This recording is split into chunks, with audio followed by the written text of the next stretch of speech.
The Nietzschean meditation takes place in the same dimension of individualism as M. Test's undertaking.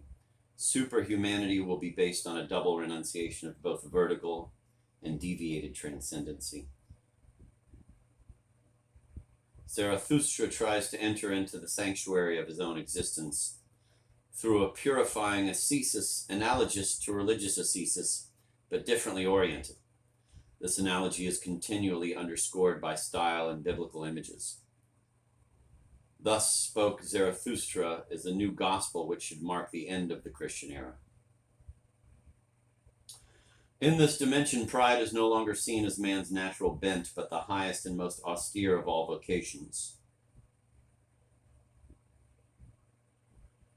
Pride is always shown surrounded by its theological virtues. Madame Test's confessor recognizes in this retinue all the Christian virtues except one, charity. The thinker sets up for our admiration an ideal of quasi-saintliness, well suited to seducing the noblest and strongest minds. What would Dostoevsky think of this supreme temptation which Nietzsche and Valery murmur in the ears of 20th century men? Zarathustra and M. Test seem to be 1,000 leagues away from the disorder of the underground. Will these heroes escape the condemnation of Promethean ambitions pronounced by the Russian novelist and the whole of novelistic literature before him? Again, we must turn to the possessed for the answer to this supreme question.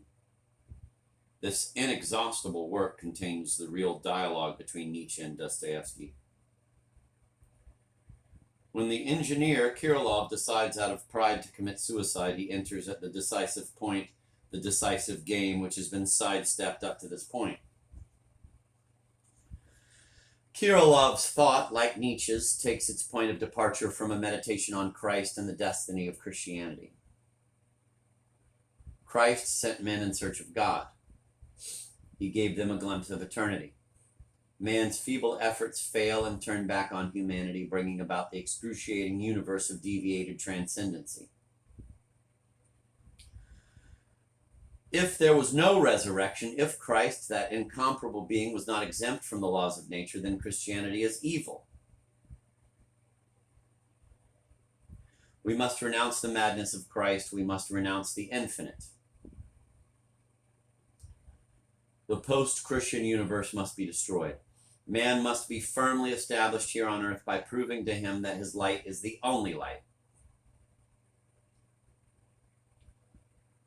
But one cannot get rid of God merely by denying him with one's lips. Men cannot forget the law of the gospel, the law of superhuman love, which in their weakness they transform into a law of hatred. When he sees the infernal merry-go-round of the possessed, besmirched as they are with crime and shame, Kirillov recognizes the mark of the divine. The Christian's desires are transfigured by his thirst for immortality. Neither science nor humanism can quench that thirst. Neither philosophical atheism nor social utopias can stop this mad pursuit in which each one tries to steal a phantasmal divinity from his neighbor. To annul Christianity, the current of desire must be reversed. It must be reflected from the other to the self. Men waste their energy pursuing God anywhere but within themselves. Like Zarathustra, like M. Test, Kirillov wants to worship his own nothingness. He wants to worship what each of us considers most miserable and despicable in our own depths.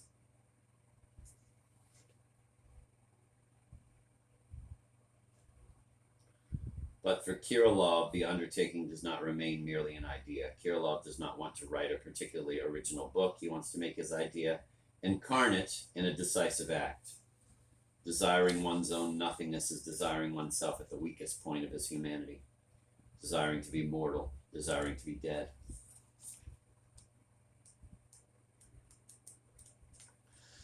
Kirillov hopes by committing suicide to grasp himself in a moment of vertiginous possession.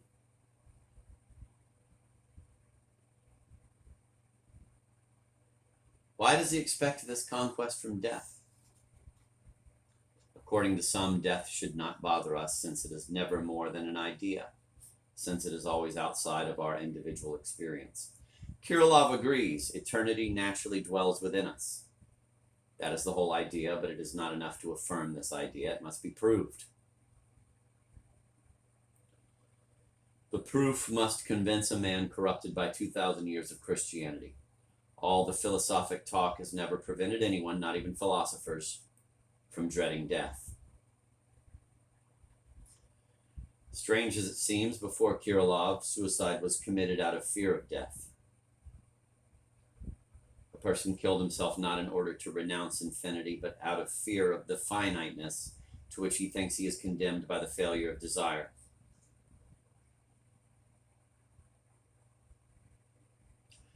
Kirillov, however, is going to kill himself simply in order to be dead and to be himself in death.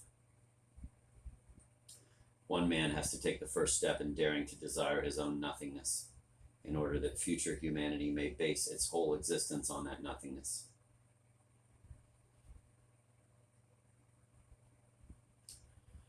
Kirillov is dying for others as much as for himself.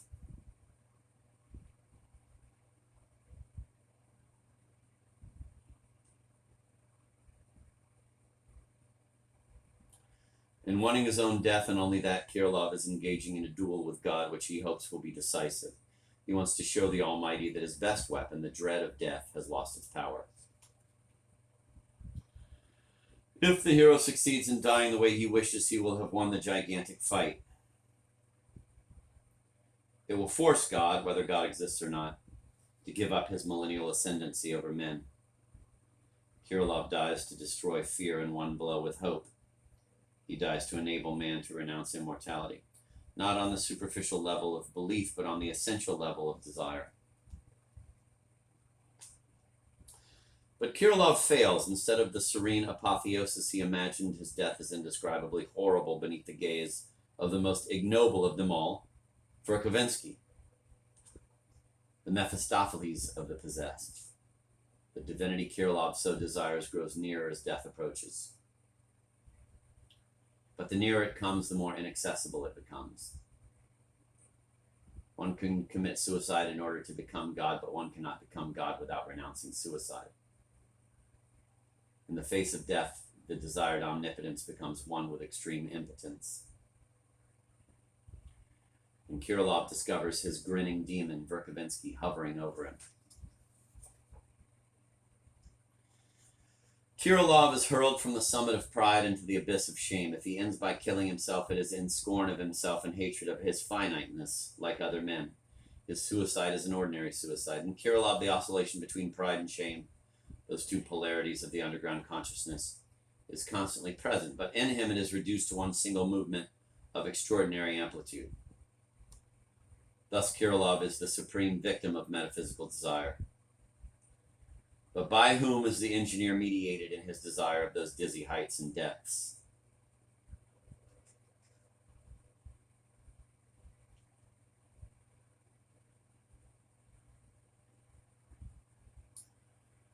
Kirillov is obsessed with Christ. There is an icon in his room, and in front of the icon, burning tapers in the eyes of the lucid Verkovensky, Kirillov is, quote, more of a believer than a pope, end of quote. Kirillov makes Christ a mediator not in the Christian, but in the Promethean, the novelistic sense of the word. Kirillov, in his pride, is imitating Christ. To put an end to Christianity, a death in the image of Christ is necessary, but it must be a reversed image. Kirillov is imitating the redemption. Like all proud people, he covets another's divinity, and he becomes the diabolic rival of Christ. In this supreme desire, the analogies between vertical and deviated transcendency are clearer than ever. The satanic side of the arrogant mediation is plainly revealed. Kirillov is imitating Christ through Stavrogin, who is the very incarnation of the modern spirit.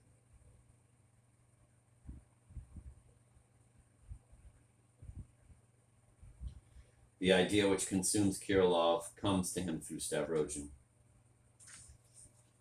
Thus the idea is evil, but the man is good and pure. Kirillov could not incarnate the supreme dimension of the metaphysical revolt if he were completely lacking in grandeur. He is a match for the ultimate stage of the sickness as Dostoevsky sees it.